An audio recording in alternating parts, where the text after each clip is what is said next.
Hey guys, it's the smart couple again, and welcome to Relationship Hub. Today, we're going to be talking about an interesting topic: how to deal with the in-laws. Okay, so we all know that whether we like it or not, in-laws are a big part of a family. When you get married, you just don't marry the person, but of course you get into a relationship with the family that this person that you so love come from. You can't marry them in isolation. So whether we like it or not, there's going to be that external relationship from whoever it is that you're married to. Yeah. But of course, we know sometimes things can get out of hand.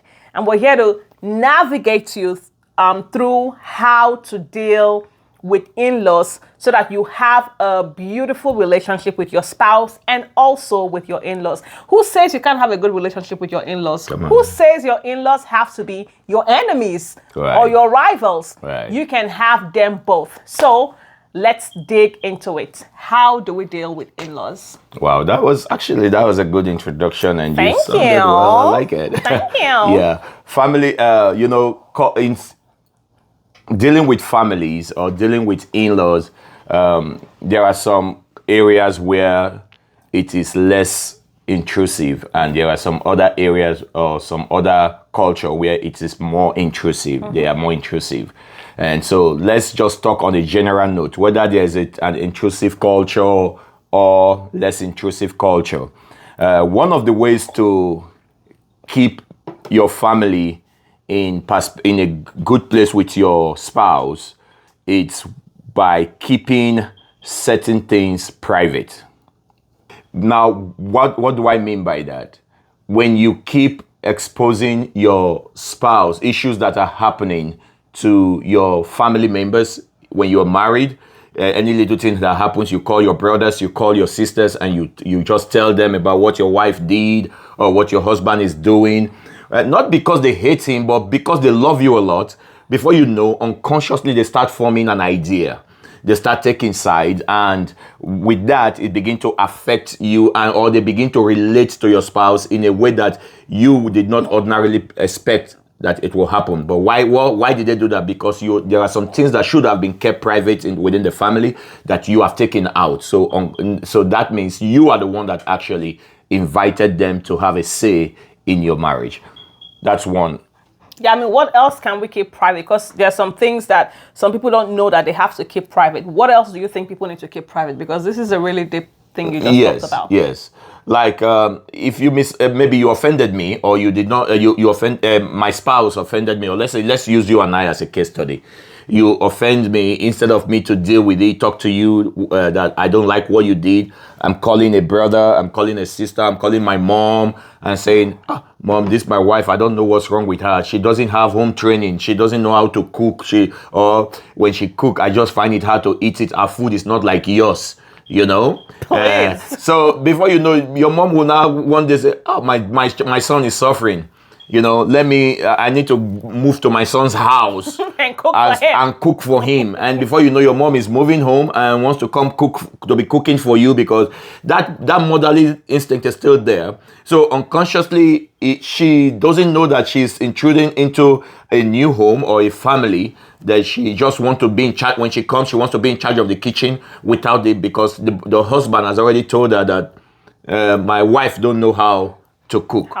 So some of these things, deal with it within your home. That is just a situation I gave, but that's not limited to cooking or something. When there's an issue, keep it to yourself. I would say, for this reason shall a man leave his father and mother and cleave to his wife, and they both shall be one flesh.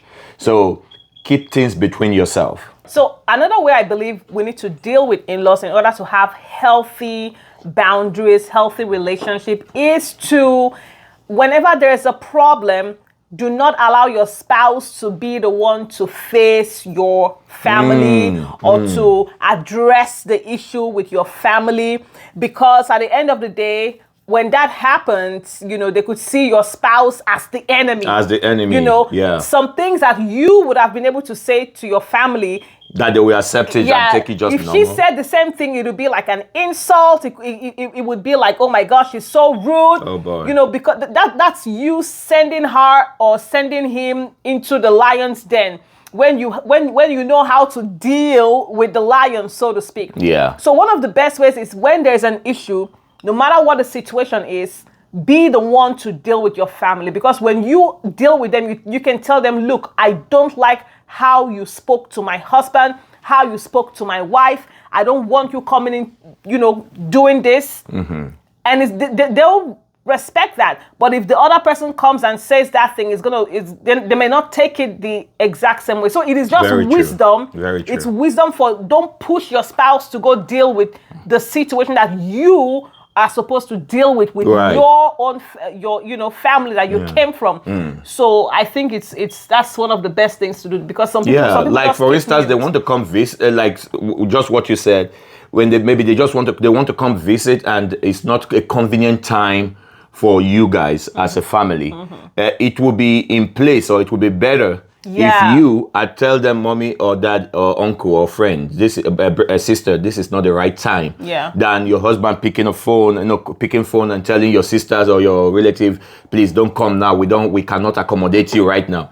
They will sense it differently than when you address the issue. That's a very good. That's a very good one. That's a very good one. So one other thing that I think that we need to talk about here is present your spouse in a better light to your family by using phrases like "we agreed," "we decided," "we decide to send you money for your rent," "we did this." It's so important because it's wisdom. The Bible says wisdom is profitable to direct. So when you are married and you keep, anytime your relative or family member ask you for money, and you just send it, I decided to send you this money. I decided to send you this cash to take care of this business. Sometimes they see their brother, our brother is doing really well, even though he's married. We've not received anything from the wife. But unknowingly to them, that whatever comes out of you is something that would have been used for both of you. So when you are sending that money, or the woman, when you are sending something to your relative, even if your husband was not aware or something, tell them, my husband and I, say we should send you this money to take care of this responsibility or for this rent. That is what I do. And it's so important that my family members, they see my wife like gold, because of the way I presented my wife to them. And many of them had the opportunity to later come and see for themselves, But meanwhile, if a mind is already biased, right? If I had not sold her right to them, if they already had a biased mind before they come here to visit and they see her, because they already have a biased mind, when they come, they will look for fault. Because whatever you are looking for, you will find. If you already have a biased mind against someone, when you come and when you see the person, no matter what the person does, it's going to be like trying to make something good from something that is already spoiled. So what you should do, sell your spouse to them by you doing good, even if your husband is so stingy that he will not want to send money or do anything or help anyone. But when you keep doing the good thing and you are using it puts the husband or your spouse in a good light. And also still talking about how to treat your spouse in front of your family. One of the things I would say is edify your spouse in front of your family. I don't care that you guys come home and you knuckleheads or you fight or whatever. When you are before your family, edify your spouse, because the way you present them is the way they will treat them. If you present them as, this little stupid woman who is always so annoying, doesn't get anything right. For example, let me give you an example. You're talking to them and your wife calls, it's just my wife. My husband, I'll call him back. But when you treat your spouse like gold, you're talking to them about something important. My husband is calling. Can I call you back? You treat your spouse with such urgency. You talk to your spouse. They are the best person in the whole world. You can't find no fault with your spouse. I'm not saying when you're doing something wrong, you hide that they're killing you at home because you're trying to edify them. But I'm saying, speak good of them. Speak highly of your spouse. When you speak highly of your spouse, they will also begin to speak, and they will see how important or how precious your spouse is to you. Right. That's one thing my husband did so well for me. The way he presented me, even before I met his family members, the way he presented me to them, they think that I'm the best thing on the planet. Yeah. Like, that even if we have any issue now, they will blame me. They would beat him up for me. You know, just because of the way he put me, he never say anything wrong, never insults, never demean. I don't care how angry you are in front of your family members, because at the end of the day, that's what they will carry and remember about your spouse. That's true. Yeah. Very, very true. Yeah. Yeah. Another thing I think we can address too in dealing with family is contradicting yourselves in front of your family. Don't do it. What do I mean by that? Maybe your spouse is saying something in front of your family, and you just contradict. No, we will not do that. Maybe even if she disagrees, your spouse disagrees with your family member at that moment, and you wanted to go the other way around, or you wanted to do what they requested, and your wife said no or something in front of them, just say, okay, brother, sister, daddy, mommy, we will talk about it and get back to you. You know, just support her that moment. Then when you guys get home, tell her that, honey, the point is, I think those people, we can handle this situation, or we can do this. We don't have to do it all, but we can handle this, or we can do that. Then you agree. Then you come back now to speak with one voice. Possibly let her do this. Oh, well, after we go through some things, although we know it's going to take sacrifice, but we have decided to do it, or we decided to send you X amount of money to take care of this problem. Or let's not just even take it only to money. We have decided to take this responsibility. You know, but it will be better off in that way than when you just say no, or no, you contradict, and two of you start arguing in front of your family. Then when they leave, they said, that is wife, or that's her husband. He's so mean. Look at what he just said no to us, you know. And thank God, that's why our son stood up for us. Or that's why our daughter stood up for us, you know. So let it be. Let them perceive that two of you speak in one voice. You guys are on the same page on matters. Whether you disagree to what the opinion is at that moment, two of you will always have a retrieve, get back home and talk about it. Then you can tell her your disagreement, or let her tell him your disagreement, and let him or her see from a different perspective. And at the end of the day, you are putting a solid front. Yes. That nobody is looked down upon. Yes. By the family members. Yes. You know, kind of piggybacking on that, when it comes to not contradicting each other. You know, I've seen this a lot where someone is married and then there's a disagreement, and the spouse stands with their family and the spouse is left alone.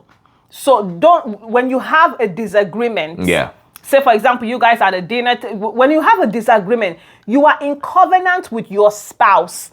You've been disconnected from whatever family you came from, and now you're in covenant. So you and your husband are one body. So you can't cut off the head and the rest of the body is still active. The covenant makes you guys one. So don't take sides with your family, and then all of you are yelling at your husband or yelling at your wife, and you know, your spouse just feels like they're all alone. And that they just don't have anyone to talk to. Nobody's You're there with your family. My husband or my wife that's supposed to stand with me is against me, and with your family. Don't ever have, even if you disagree with your spouse's perspective, like my husband said, you can use wisdom. Be quiet or whatever, but when you go to the room, iron it out. And then, even if both of you still don't agree, don't be divided in public. True. Always have, because Satan can only infiltrate a divided family. Right. He can infiltrate. Even there's some in-laws, there's some people who are just wicked. They're looking for a way to access the family, and they can only do that when you're divided. And if you're sure that you're divided, they come in. That's true. Yeah. So lastly, I would say, that's a very good one you said there, though. Yeah. Lastly, I would say that just make sure you set boundaries. Set boundaries in that there are some access the same access they have to you before might be limited now, or might not be between you and them alone anymore. It will be between you and your spouse and them. Do you understand? So don't define it. Let it be clear. Let them sink it into them. I'm a married man now. I'm a married woman now. We do things together. So with that understanding, it's going to help you guys in dealing with your family. Are they external body? Not really, because you are part of them. They are part of you. Like my wife said initially, that they are integral part of our lives. Yeah. But you must set boundaries. Your husband, when you are married now, your mother can't just come and tell you how to relate with your husband. This is what you should not do with your husband. I did it with your father. Sometimes some parents, they want to advise you based on what they experienced in their marriage or some things that didn't go well. Don't give any man opportunity to see this or do that. Don't do this with any man because I did it with your father, and look at what happened to me. Look how your father took advantage of me. So if you show a man that you are this, you are that, the man will take advantage of you. When they start selling those ideas and you don't stop them, you don't set boundaries and say, Mommy, this is a new home. This is a new standard. At the end of the day, you will buy into some kind of things that you're not supposed to, from your mother, from your father, from your friends. They'll download their past, their trauma on you. Yeah. Piggybacking on boundaries, one way that I think that we can also set boundaries is when it comes to parenting. Because I've seen sometimes where, especially mothers are fond of doing this, where they go home and they want to tell this new wife how to raise their kids. Back in the day, this is how I raised my son and he was good enough for you to marry. This is how you must do it now with this kid that you have. Forgetting that the wife also came from a family who raised her, and she's also using that influence to try to raise her own kids. So sometimes I feel like, some parents don't know that the way you raise your son or your daughter, fantastic, beautiful, we praise God for that. But now, if you've raised them good enough, can you trust them enough to raise their own kids? True. So I feel sometimes some families don't know how to set that boundaries of these are adults now. Yeah. If they've been able to bring a child to the world, they certainly should know how to raise their own kids. Yeah, that's true. So what other kind of boundaries do you think people need to set? I think another kind of boundaries that we can set is establishing it that any advice that you receive from family members, just let them know that, okay, we're going to talk over it, and my husband and I will talk about and see what comes out, so that some of them don't think that they can just throw anything they tell you, and they see it being implemented at home. They'll say, oh, the advice is working, or she's taking our life. You are creating an atmosphere where they can have access to come intrude on your marriage, whatever, anytime. They just want to give you that free advice. But anytime advice comes to you, you said, okay, my wife and I are going to look into it and see what's best on how to handle situation. With those kind of conditions you are giving to them before accepting, is creating a boundary. Yes. Do you understand? Yeah. Letting them know that, so don't go. Anything you tell her, she will go and talk it over with her husband. Yeah. So there's no need. Let's just leave it like that. So with that, you are preparing a solid relationship that external forces cannot penetrate. Because at the end of the day, it's you and your wife. Yes. It's you and your husband. Yes. Your mom, you were close to your mom, praise God. You were good, two of you had good relationship, or you still have good relationship. But the relationship you have right now is completely different from the one you have with your husband. Because now you guys are setting up a new family. Yeah. So it's so good to let go what you have known and learn new things that will make your home better.